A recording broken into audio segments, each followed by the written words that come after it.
ನಮಸ್ಕಾರ ಎಲ್ಲರಿಗೂ. ಬಾಳಿನ ನಾವಿಕ ಚಾನಲ್ಗೆ ಎಲ್ಲರಿಗೂ ಸ್ವಾಗತ. ಈ ಚಾನಲಲ್ಲಿ ಬರತಕ್ಕಂಥ ಮಾಹಿತಿ ತಮ್ಗೇನಾದ್ರು ಸತ್ಯ ಅನ್ಸಿದ್ರೆ ಅಥವಾ ಇಷ್ಟ ಆದರೆ ಲೈಕ್ ಮಾಡೋದನ್ನ ಮರಿಬೇಡಿ ಹಾಗೂ ಶೇರ್ ಮಾಡೋದನ್ನ ಮರಿಬೇಡಿ. ಈ ಚಾನಲ್ ಬಗ್ಗೆ ನಿಮ್ಮ ಬಂಧು ಮಿತ್ರರಿಗೂ ತಿಳಿಸೋದನ್ನ ಮರಿಬೇಡಿ. ಈ ಬರತಕ್ಕಂಥ ವಿಡಿಯೋಲಿ ಸಾಕಷ್ಟು ತಿಳ್ಕೊಳ್ಳೋಂಥ ಮಾಹಿತಿನ ತಮಗೆ ತಿಳಿಸ್ಬೇಕು ಅಂತ ಈ ವಿಡಿಯೋ ಮಾಡ್ತಾ ಇರೋವಂಥದ್ದು.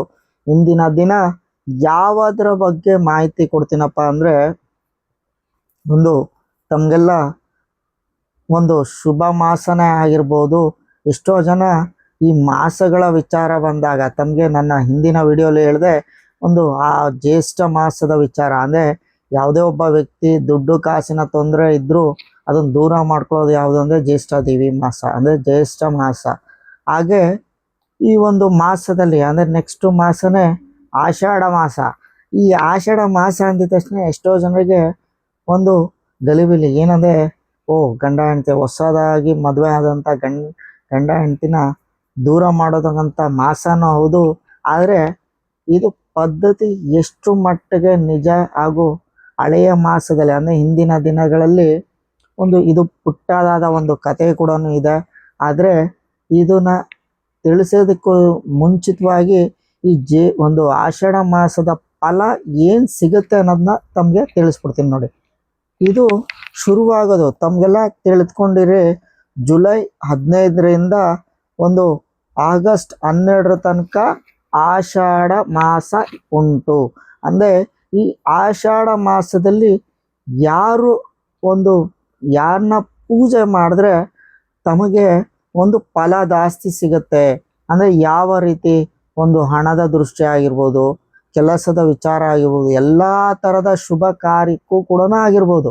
ನಮಗೆ ಒಂದು ಶುಭವನ್ನು ಬೇಕು ಅನ್ನತಕ್ಕಂಥ ವಿಚಾರ ಬಂದಿದ ತಕ್ಷಣ ನಮಗೆ ಒಂದು ಮುಖ್ಯವಾಗಿ ತಿಳಿಬೇಕಾಗಿರೋದು ಅಂದರೆ, ಇಲ್ಲಿ ತಿಳ್ಕೊಳ್ಳಿ, ಯಾವುದೇ ಒಬ್ಬ ವ್ಯಕ್ತಿನ ನಾವು ಹೊಡೆದಿದ ತಕ್ಷಣ ಮೊದಲು ಬರೋದು ನಮ್ಮ ಬಾಯಿಂದ ಅಮ್ಮ ಅಂತ.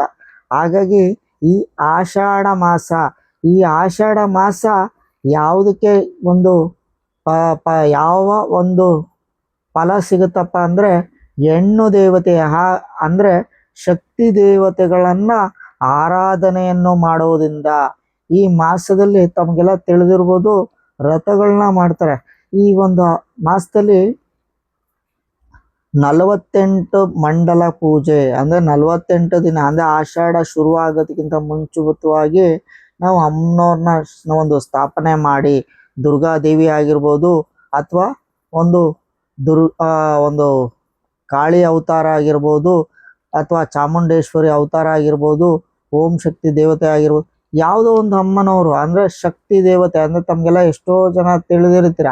ಅಂದರೆ ಒಂದು ಚೌಡಿ ಆಗಿರ್ಬೋದು, ಯಾರೇ ಒಂದು ಹೆಣ್ಣು ದೇವತೆಗಳಾಗಿರ್ಬೋದು, ಈ ಮಾಸದಲ್ಲಿ ಅವ್ರಿಗೆ ಪವರ್ ಅನ್ನೋದು ಸಿಕ್ಕಾಪಟ್ಟೆ ಇರುತ್ತೆ. ನಮ್ಗೆ ಯಾವುದೇ ಒಂದು ಶಕ್ತಿ ದೇವತೆಗಳನ್ನ ಹೊಲಿಸ್ಕೋಬೇಕು ಅಂದರೆ ಹೊಲಿಬೇಕು ಅಂದರೆ ನಮ್ಮ ಮನೆಯಲ್ಲಿ ಇರತಕ್ಕಂಥ ತೊಂದರೆಗಳಾಗಿರ್ಬೋದು, ಯಾವುದೇ ಥರದ ಕೆಟ್ಟ ದೃಷ್ಟಿಗಳು ಅಂದರೆ ನಮ್ಮ ಮನೆಗೆ ಯಾವುದೇ ಥರದ ದುಷ್ಟ ಶಕ್ತಿಗಳು ನಮ್ಮ ಮನೆಗೆ ಬೀಳಬಾರ್ದಪ್ಪ. ಆ ಒಂದು ಕಾರಣಾಂತರದಲ್ಲಿ ಈ ಒಂದು ಆಷಾಢ ಮಾಸದಲ್ಲಿ ಅಮ್ಮನವರ ಆರಾಧನೆ ಅಂದರೆ ಆ ಅಮ್ಮನವ್ರನ್ನ ಒಂದು ಆರಾಧನೆಯನ್ನು ನಾವು ಆಗಿದ ಪಕ್ಷದಲ್ಲಿ ಆ ಅಮ್ಮನವ್ರು ನಮ್ಗೆ ಹೊಲೋದು ಒಂದು ಪ್ರತಿಫಲ ಸಿಗುತ್ತೆ. ಈ ಆಷಾಢ ಮಾಸದಲ್ಲಿ ನಾವು ಪೂಜೆ ಮಾಡೋದು ಹೇಗೆ? ತಮಗೆ ಯಾವುದೇ ಒಂದು ವ್ರತವನ್ನು ಮಾಡೋಕ್ಕಾರೆ ಮುಖ್ಯವಾಗಿ ಬರುವಂಥದ್ದೇನೋ ಕಳಶದ ಸ್ಥಾಪನೆ ತಮಗೆಲ್ಲ ತಿಳಿದಿದೆ. ಆದರೆ ಈ ಕಳಶದ ಸ್ಥಾಪನೆಯನ್ನು ಮಾಡಿದ ನಂತರದ ಮೇಲೆ ಒಂದು ಜಪಾನುಸಾರ ಆದರೂ ಮಾಡ್ಬೋದು, ಅಥವಾ ಕಥೆಯನ್ನಾದರೂ ಓದ್ಬೋದು, ಅಥವಾ ಸಹಸ್ರನಾಮಗಳಾದರೂ ಕೂಡ ಮಾಡ್ಬೋದು. ಈ ಮಾಸದಲ್ಲಿ ಕುಂಕುಮಾರ್ಚನೆ ಹಾಗೂ ಅರ್ಶಿಣದ ಅರ್ಚನೆ ಈ ರೀತಿಯಲ್ಲಿ ಸಾಕಷ್ಟು ಜನ ಒಂದೊಂದು ರೀತಿಯಲ್ಲಿ ಫಲಗಳು ಮಾಡ್ಕೊತಾರೆ. ಅಂದರೆ ಅವ್ರಿಗೆ ಯಾವ ಒಂದು ಶಕ್ತಿ ಬೇಕೋ ಅದರ ರೀತಿಯಲ್ಲಿ ಅವರು ಆರಾಧನೆ ಮಾಡ್ಕೊತಾರೆ. ಆದರೆ ಈ ಮಾಸದಿಂದ ನಿಮಗೆ ಸಾಕಷ್ಟು ಅಂದರೆ ಈ ಫಲ ಅಂದಿದ ತಕ್ಷಣ ಫಲ ಒಂದು ಹಣ್ಣಿನ ರೀತಿಯಲ್ಲಿ ಅಂದರೆ ಒಂದು ಫಲ ಅಂದಿದ ತಕ್ಷಣ ತಮಗೆ ತಿಳಿದಿರ್ಬೋದು ಪಂಚಫಲ ಅಂದರೆ 5 ಫಲಗಳು. ಈ ಫಲಗಳನ್ನ ನೀವು ಭಾಗ ಮಾಡ್ಕೊಳ್ಳಿ ಅಂದರೆ 5 ಭಾಗಗಳನ್ನ ಮಾಡ್ಕೊಳ್ಳಿ. ಅಂದರೆ ಬಾಳೆಹಣ್ಣು, ಮಾವಿನ ಹಣ್ಣು, ಹೀಗೆ ಏನು 5 ಫಲಗಳು ಸಿಗುತ್ತೋ ಹಾಗೆ ನೀವು ಶಕ್ತಿ ದೇವತೆಗಳನ್ನ ಎಷ್ಟು ಆರಾಧನೆಯನ್ನು ಅಂದ್ರೆ ಜಪ 1,00,000 ಸಲ ಜಪ ಮಾಡ್ಬೋದು. ಈ ರೀತಿಯಲ್ಲಿ ಎಷ್ಟು ಸಲ ಜಪವನ್ನು ನಾವು ಮಾಡ್ತೀವೋ ಅದರ ರೀತಿಯಲ್ಲಿ ನಮಗೆ ಅದರದ ಫಲ ಉಂಟು. ಅಂದ್ರೆ ಅರ್ಥ ಮಾಡ್ಕೊಳ್ಳಿ, ಈ ಜಪ ಅನ್ನೋ ಶುರು ಮಾಡಿಕೊಂಡ್ರು ಆದರೆ ಇಲ್ಲಿ ಒಂದೊಂದು ರೀತಿಯಲ್ಲಿ ಅಂದರೆ ಒಂದು ಕಾರ್ಯವನ್ನು ಮಾಡಕ್ರೆ ಒಂದು ಶುಭ ಸ್ಥಾನ ಅಂದರೆ ತಮಗೆ ತಿಳಿದಿರ್ಬೋದು. ಯಾವುದೇ ಒಂದು ಕಾರ್ಯನ ಅಂದರೆ ದೇವರ ವಿಚಾರವನ್ನು ಬಂದಾಗ ಹರಿಷಡ್ವರ್ಗಗಳಲ್ಲಿ ಯಾವುದಾದ್ರೂ ಒಂದಾದ್ರೂ ಬಿಟ್ಟು ನಾವು ಒಂದು ಪೂಜೆ ಅನ್ನೋದು ಮಾಡ್ಕೋಬೇಕಾಗತ್ತೆ. ತಮಗೆ ತಿಳಿದಿರ್ಬೋದು ಈ ಒಂದು ಅಯ್ಯಪ್ಪ ಸ್ವಾಮಿಯ ಒಂದು ವಿಚಾರ ಅಂದರೆ ಅಯ್ಯಪ್ಪ ಸ್ವಾಮಿ ಒಂದು ಮಾಲೆ ಹಾಕೊಂಡು ಹೋಗ್ತಾರೆ ಸಾಕಷ್ಟು ನಿಯಮಗಳಿದೆ. ಹಾಗೆ ಈ ಒಂದು ಆಷಾಢ ಮಾಸದಲ್ಲೂ ಕೂಡ ತಮಗೆ ಇಷ್ಟವಾದಂಥ ಯಾವುದಾದ್ರೂ ಒಂದು ಅಂದರೆ ತಮಗೆ ಒಂದು ಸಿಂಪಲ್ ಆಗಿ ತಿಳಿಸ್ತಾ ಇನ್ನು ನೋಡಿ, ಇವಾಗ ಈ ಮಾಸದಲ್ಲಿ ಒಂದು ಗಂಡ ಹೆಂಡತಿ ಸೇರೋದನ್ನ ಬಿಡ್ಬೋದು ಅಥವಾ ಒಂದು ತಿನ್ನತಕ್ಕಂಥ ವಿಚಾರ ಬರ್ಬೋದು. ಏನಪ್ಪ ಅಂದರೆ ನನಗೆ ಈ ಥರದ ಒಂದು ಸ್ವೀಟ್ ಅನ್ನೋದು ಸಿಕ್ಕಾಪಟ್ಟೆ ಇಷ್ಟ ಇರುತ್ತೆ, ಆ ಮಾಸದಲ್ಲಿ ನಾನು ತಿನ್ನಲ್ಲ. ಅಂದರೆ ಆ ಮಾಸ ಬಿಟ್ಟು ನೀವು ಬೇರೆ ಸಮಯದಲ್ಲಿ ತಿಂತೀನಿ. ಆದರೆ ಆ ಮಾಸದಲ್ಲಿ ಅಂದರೆ ನೀವೇನು ಒಂದು ವ್ರತವನ್ನು ಮಾಡ್ತಾ ಇದ್ದೀರೋ ಆ ಮಾಸ ಅಂದರೆ ಮಂಡಲ ಪೂಜೆ ಆಗೋ ತನಕನೂ 48 ದಿನಗಳ ಕಾಲನೂ ಆ ಮಾಸದಲ್ಲಿ ಮಾಡಲ್ಲ ಅನ್ನತಕ್ಕಂಥ ಸಂಕಲ್ಪ ಮಾಡ್ಬೋದು. ಎರಡನೇ ಭಾಗ, ಒಂದು ಕೆಲವೊಬ್ರು ಇಂಥ ಬಟ್ಟೆನ ಹಾಕೊಳ್ಳಲ್ಲ ಅಂತ ಒಂದು ಮಾಸದ ಪೂಜೆನ ಮಾಡ್ತಾರೆ. ಅದು ಅವರವರ ಶಕ್ತಿಯಾನುಸಾರ ಅಂದರೆ ಅವ್ರವ್ರಿಗೆ ಏನು ಒಂದು ಅನಿಸುತ್ತೋ ಅವರ ರೀತಿಯಲ್ಲಿ ಅವರ ಪದ್ಧತಿಯ ಮೇಲೆಗೆ ಒಂದು ಈ ವಿಚಾರನ ಮಾಡ್ಕೊತಾರೆ. ಆದರೆ ಈ ಮಾಸದಲ್ಲಿ ಎಷ್ಟು ತಮಗೆ ತಿಳಿಸಿದ ಹಾಗೆ ಅಂದರೆ ಈ ಒಂದು ಮಾಸ ತಮಗೆ ತಿಳಿದಿರಲಿ ಈ ಒಂದು ಹೆಣ್ಣು ದೇವತೆ ಶಕ್ತಿ ಆರಾಧನೆ ಇರತಕ್ಕಂಥ ಮಾಸ ಆಗುತ್ತೆ. ತಮಗೆಲ್ಲರಿಗೂ ತಿಳಿದಿರ್ಬೋದು ಗಂಡ ಹೆಂಡತಿ ಒಂದು ಜೊತೆಯಲ್ಲಿ ಇರಬಾರ್ದು ಅಥವಾ ಅಳಿಯ ಮತ್ತು ಒಂದು ಅತ್ತೆ ಒಂದೇ ಭಾಗದಲ್ಲಿ ಓಡಾಡಬಾರ್ದು ಅಂತಾರೆ. ಇದು ಹಳೆಯ ಒಂದು ಪದ್ಧತಿ. ಆದರೆ ಒಂದು ಇದಕ್ಕೆ ಹಿಂದಿನ ಒಂದು ಕತೆ ಇದೆ.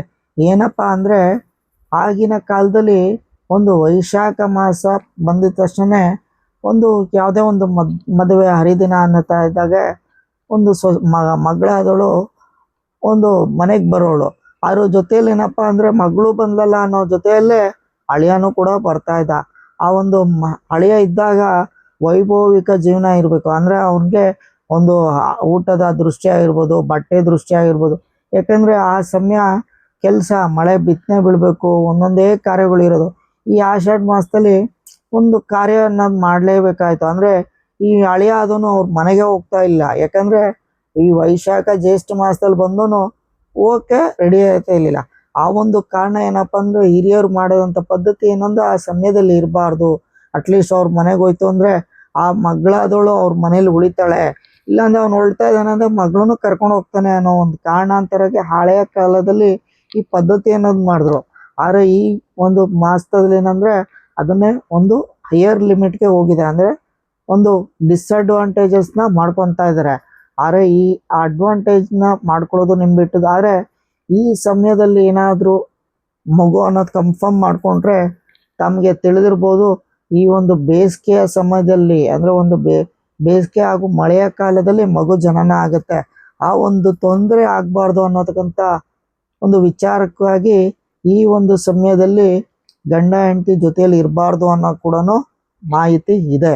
ಹಾಗಾಗಿ ಈ ಆಷಾಢ ಮಾಸ ಅನ್ನೋತಕ್ಕಂಥ ವಿಚಾರ ಏನಪ್ಪ ಅಂದರೆ ಮುಖ್ಯವಾಗಿ ಬರುವಂಥದ್ದು ಯಾರಿಗೆ, ಯಾರು ಶಕ್ತಿ ದೇವತೆಯನ್ನು ಆರಾಧನೆ ಮಾಡೋಕ್ಕೆ ಹೊಳ್ತಾರೋ ಅವ್ರಿಗೆ ಶುಭಕರ.